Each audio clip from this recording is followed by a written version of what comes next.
नमस्कार दोस्तों, ये है गुच्छा कहानियों का और मैं आपकी दोस्त आरजे रेखा एक बार फिर से हाजिर हूँ लेकर मुंशी प्रेमचंद की लिखी हुई एक और कहानी। और आज की कहानी का नाम बताऊं इससे पहले इस कहानी के बारे में आपको जरूर कुछ बताती हूँ। ये कहानी मुंशी प्रेमचंद ने संवाद के तौर पर लिखी है। नीला और मीना दो बहनें हैं जो आपस में बातचीत कर रही हैं और इस कहानी का शीर्षक है जादू। इससे पहले कि मैं आपको ये कहानी सुनाऊं, अगर आपने अभी तक हमारे चैनल को सब्सक्राइब नहीं किया है तो कर लीजिए, क्योंकि अभी ढेर सारी ऐसी कहानियां हैं जो हमें आप तक पहुंचानी है। और अगर आपको ये कहानियां पसंद आए तो इन्हें अपने दोस्तों के साथ शेयर करना बिल्कुल मत भूलिएगा। और हाँ, कमेंट बॉक्स में हमें अपने सुझाव, अपना प्यार, अपने विचार लिखना बिल्कुल मत भूलिएगा।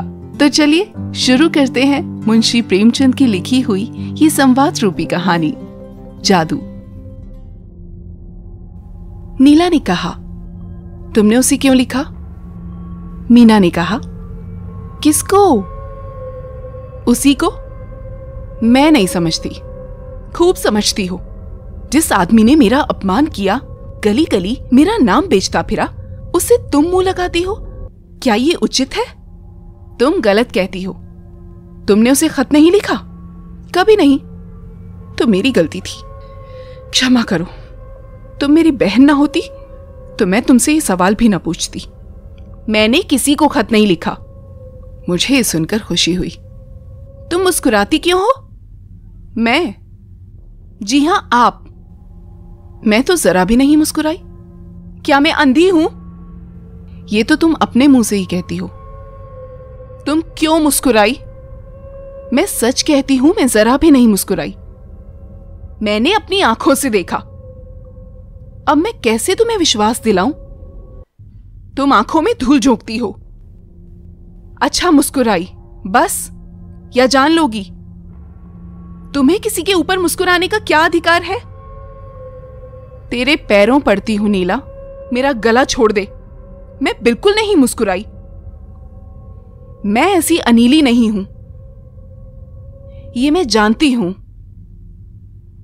तुमने मुझे हमेशा झूठी समझा है। तू आज किसका मुंह देखकर उठी है? तुम्हारा। तू मुझे थोड़ा संख्या क्यों नहीं दे देती? हां, मैं तो हत्यारिन हूं ही। मैं तो नहीं कहती। अब और कैसे कहोगी? क्या ढोल बजाकर? मैं हत्यारिन हूं, मदमाती हूं, दीदा दिलेर हूं। तुम सर्वगुणकारी हो, सीता हो, सावित्री हो। अब खुश हुई? लो कहती हूं, मैंने उन्हें पत्र लिखा। फिर तुमसे मतलब? तुम कौन होती हो मुझसे जवाब तलब करने वाली? अच्छा किया लिखा। सचमुच मेरी बेवकूफी थी कि मैंने तुमसे पूछा। हमारी खुशी, हम जिसको चाहे खत लिखें, जिससे चाहेंगे बोलेंगे। तुम कौन होती हो रोकने वाली? तुमसे तो मैं नहीं पूछने जाती, हालांकि रोज तुम्हें पुलिंदों पत्र लिखते देखती हूं। जब तुमने शर्म ही भून खाई तो जो चाहो करो, अख्तियार है। और तुम कब से बड़ी लाजवंती बन गई? सोचती होगी अम्मा से कह दूंगी। यहां इसकी परवाह नहीं है। मैंने उन्हें पत्र भी लिखा, उनसे पार्क में मिली भी, बातचीत भी की। जाकर अम्मा से, दादा से और सारे मोहल्ले से कह दो। जो जैसा करेगा आप भोगेगा। मैं क्यों किसी से कहने जाऊं? ओहो, बड़ी धैर्य वाली। ये क्यों नहीं कहती अंगूर खट्टे हैं? जो तुम कहो वही ठीक है। दिल में जली जाती हो। मेरी बला जले। रो दो जरा। तुम खुद रो, मेरा अंगूठा रोए। मुझे उन्होंने एक रिस्ट वॉच भेंट दी है, दिखाऊं? मुबारक हो, मेरी आंखों का सनीचर ना दूर होगा। मैं कहती हूं, तुम इतनी जलती क्यों हो? अगर मैं तुमसे जलती हूं तो मेरी आंखें पट्टम हो जाएं। तुम जितना ही जलोगी मैं उतना ही जलाऊंगी। मैं जलूंगी ही नहीं। जल रही हो साफ। कब संदेशा आएगा? जल मरो। पहले तेरी भांवरे देख लूं। भांवरों की चाट तुम्ही को रहती है। अच्छा, तो क्या बिना भांवरों का ब्याह होगा?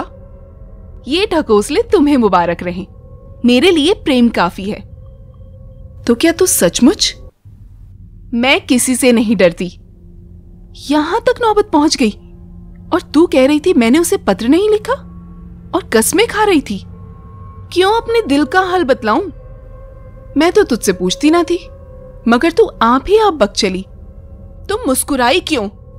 इसलिए कि वो शैतान तुम्हारे साथ भी वही दगा करेगा जो उसने मेरे साथ किया, और फिर तुम्हारे विषय में भी वैसी ही बातें कहता फिरेगा, और फिर तुम मेरी तरह उसके नाम को रोगी। तुमसे उन्हें प्रेम नहीं था, मुझसे मेरे पैरों पर सिर रखकर रोता था और कहता था कि मैं मर जाऊंगा और जहर खा लूंगा। सच कहती हो? बिल्कुल सच। ये तो वो मुझसे भी कहते हैं। सच? तुम्हारे सिर की कसम। और मैं समझ रही थी अभी वो दाने बिखेर रहा है। क्या वो सचमुच? हाँ, पक्का शिकारी है। मीना सिर पर हाथ रखकर चिंता में डूब जाती है। दोस्तों, आप सुन रहे थे मुंशी प्रेमचंद की लिखी हुई ये लघु कथा जादू। आपको ये संवाद कथा कैसी लगी, आप हमें कमेंट करके जरूर बताइएगा। और अगर आपको ये कहानी पसंद आई तो इसे लाइक और अपने दोस्तों के साथ शेयर करना बिल्कुल मत भूलिएगा। तो दोस्तों, ऐसी ही ढेर सारी नायाब कहानियों के लिए देखते रहिए गुच्छा कहानियों का, क्योंकि हर कहानी कुछ कहती है। और हमें पता है कि आपने हमारे चैनल को सब्सक्राइब तो कर ही लिया है। तो अगली बार फिर से मिलूंगी एक और नई कहानी के साथ। तब तक के लिए खुश रहिए, खुशहाल रहिए, अपना यूं ही ख्याल रखते रहिए। Bye bye.